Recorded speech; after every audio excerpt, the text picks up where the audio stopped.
What's going on, everybody? Welcome to another episode of Hollywood Already Did It, your movie podcast for remakes, reboots, sequels, adaptations, why we keep telling the same stories over and over again, and why it may be still relevant. As always, I'm your host, Blake Schultz, and with me is Terrence Tatum. Hello, everyone. And we are talking about Dungeons and Dragons this week, the fourth, really, film adaptation of the tabletop RPG that's been around for, it feels like, well, my entire life, quite literally, that has spawned countless inspirations for video games, movies, television, storytelling in general, entire YouTube channels dedicated to just its very nature. Very insane and impressive and shocking that we have not had a good adaptation until now.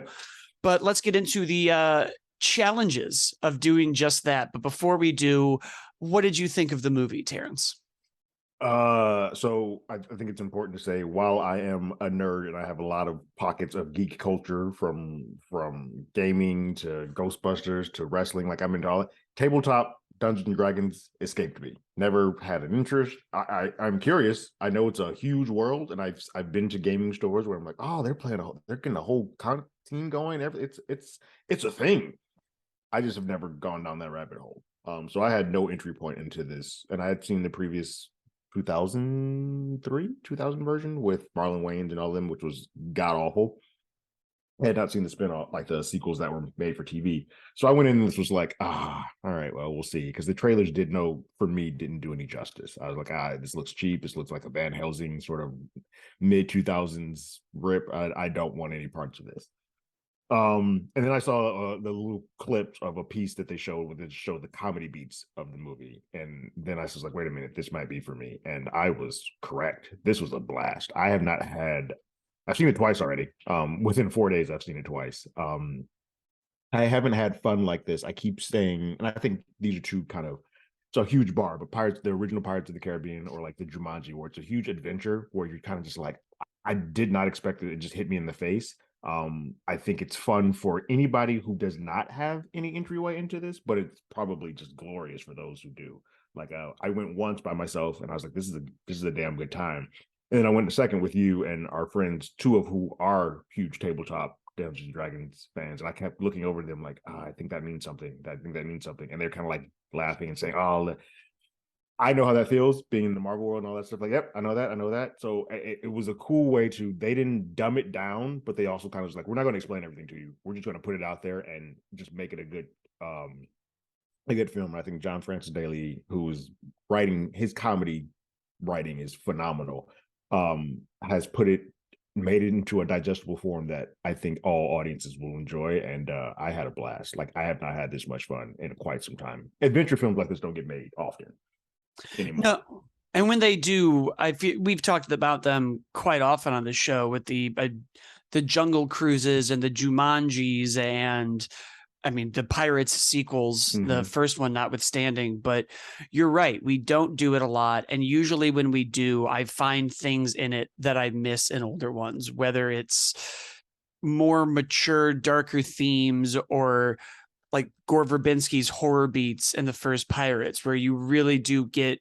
creepy imagery that's, I guess, fine for kids, but it kind of brings you into, and that's what I was most impressed about with this movie, because I was with you. Those first trailers were so over stylized and using weird rock and roll beats and really gave this, I don't even know what the word is, over the top vibe to it that isn't really there. But yeah, John Francis Daley comes out swinging, and right away you do sort of get those horror beats that I felt like I missed. You have a lot with the Red Witch where she's screaming or transforming or talking to that creepy guy in the background. All of the characters had a lot more care than I was expecting. I really wasn't prepared for everyone on their team to have a full backstory, a full character arc, and everyone gets a moment, whether it's a fun action scene or a good comedy beat or a great one-on-one scene with whatever dialogue and getting into their lives. But the the sorcerer character and his grandfather having all of their back and forth. And, I'm a sucker for a good heist movie. And that's what this kind of secretly is. We have to put together the team. We have to go assemble everyone. Oh, and now we have to go get the thing. And now the thing doesn't work. So we need a new plan. I'm a sucker for it. How I pitched this, because I saw this once and my wife had no interest to it. And so I was like, all right, look, this is Pirates of the Caribbean meets Ocean's 11. And she was like, all right, I want that. I was like, cool. Yeah, I think that's very accurate. And the one thing, because I think Pirates is really the gold standard past Indiana Jones for these type of movies. That's really the bar that I hold, which is a very high bar to hold it to. Yeah. But I often say that first Pirates is a master class in script structure and introducing your character in a way that shows you everything about them. We see Johnny Depp come in and he takes off his hat for the hanged pirates, lands, and it turns out his boat is sinking. Mm-hmm. But then he talks the guy into it and then takes his coins, and so much about him in that moment.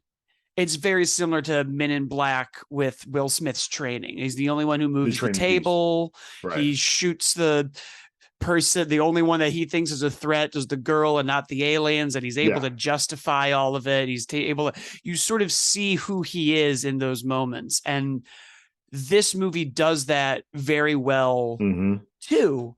And at first I didn't think it was going to, because we open with this just long monologue of, oh, and here's who I was, and this backstory is important. And it is a setup for a joke and a bit. It's a bit, but it also is putting in the heart, it's doing multiple things at once, which is pretty impressive, because it's laying out the groundwork of who this person is, but it's also putting the backstory of why he is in this predicament. And then it's oh yeah, a funny beat too, that's an impressive way. And like you said, with Pirates and Men in Black, it shows you who, actually two characters, it shows you who both Hogarth and Chris Pine's character are.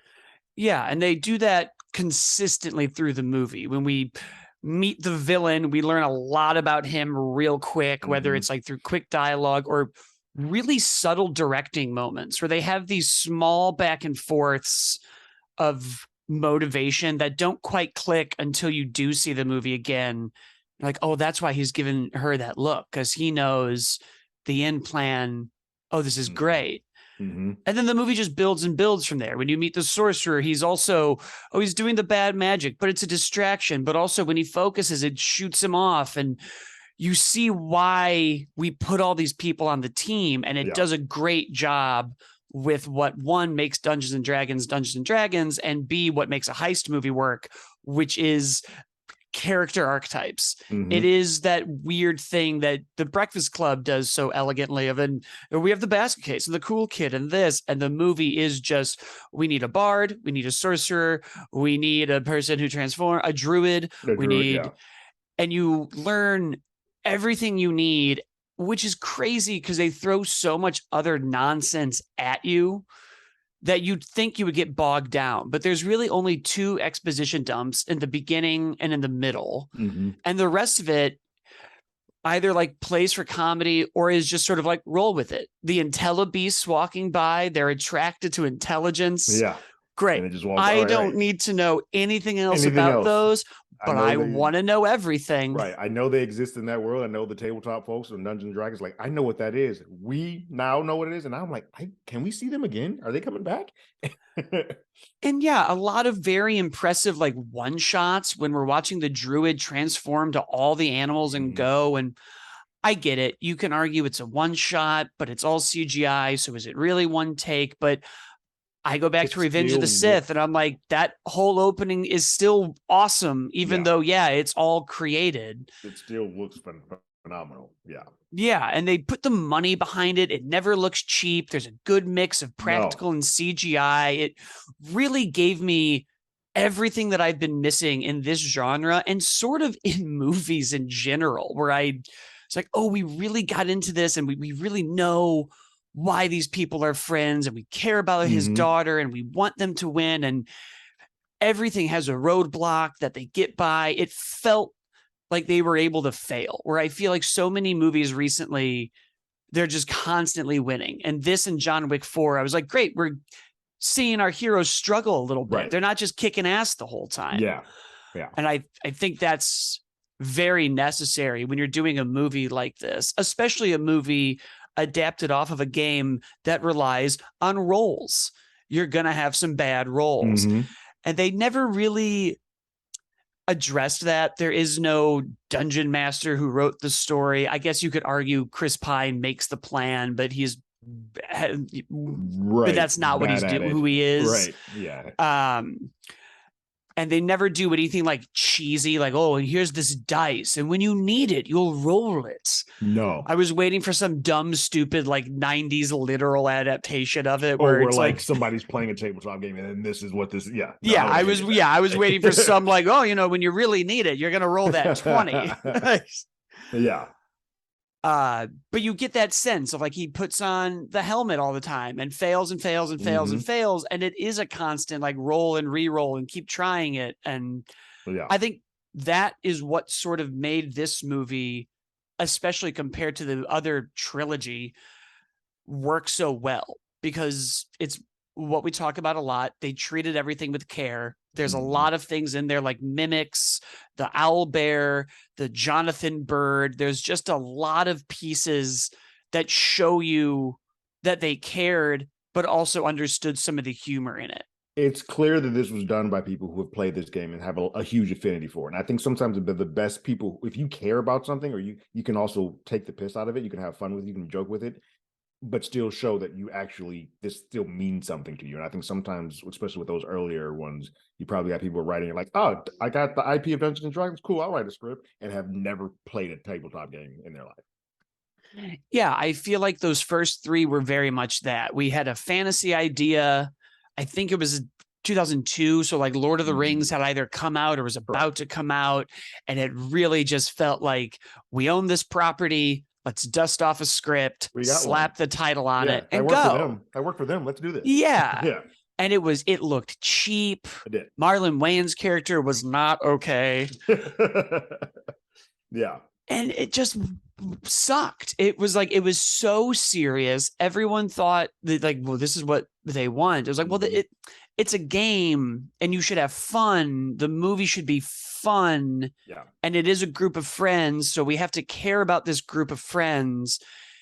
And it's challenging to adapt that. It's what we see with video games a lot. Like The Last of Us is a good example, I think, of a great video game adaptation, but still was missing the beats where Ellie and Joel are just walking around and shooting the zombies and throwing bottles. And because like, yeah, like what I don't need to see him like craft. That was always the joke I saw a lot on Twitter. Like, oh, he's got to make that knife. He hasn't taken enough pills to get his medicine back up. Like, and it's like, no, yeah. And you get a lot of great character moments between them, but you kind of now have to put those somewhere else in it. And I think we're sort of starting to see that connection where people are getting, well, why was the game fun? And why does the story work? And how do we put that here instead of just making it and putting it on there? Right. Like that is our show, everyone. Go see Dungeons and Dragons. Yes. It's a great time. If you have, I think we did a very good job not spoiling everything and just listing those scenes for you. So go enjoy it. I don't normally I would go over some of the comedy beats, but I don't want to. I want you to just like let this wash over you because it's funny. Yeah, it's just it's too good to just sit here and do it worse than they are. Exactly. So leave us a review, leave a comment on YouTube. Follow us on Twitter at HollywoodADI. I'm at As Always Blake, and Terrence is at Terrence Tatum, and we will see everybody next week for Super Mario Brothers. Yes.